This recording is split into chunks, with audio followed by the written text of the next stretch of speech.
بسم الله الرحمن الرحيم والفجر وليال عشر والشفع والوتر والليل إذا يسري هل في ذلك قسم لذي حجر ألم تر كيف فعل ربك بعاد إرم ذات العماد التي لم يخلق مثلها في البلاد وثمود الذين جابوا الصخر بالوادي وفرعون ذي الأوتاد الذين طغوا في البلاد فأكثروا فيها الفساد فصب عليهم ربك سوط عذاب إن ربك لبالمرصاد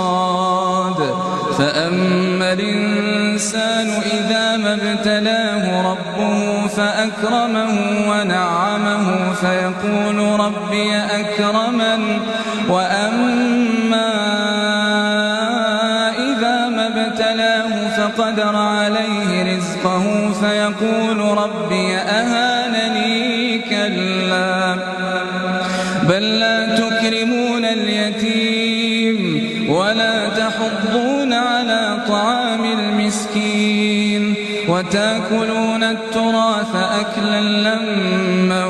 وتحبون المال حبا جما كلا إذا دكت الأرض دكا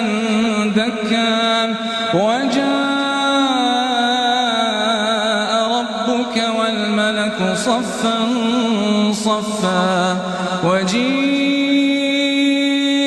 يومئذ بجهنم يومئذ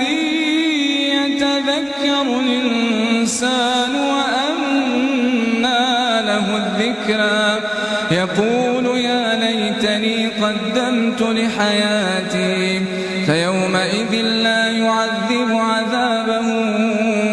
أحد ولا يوثق وثاقه أحد يا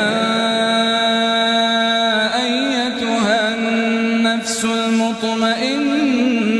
ارجعي إلى ربك راضية مرضية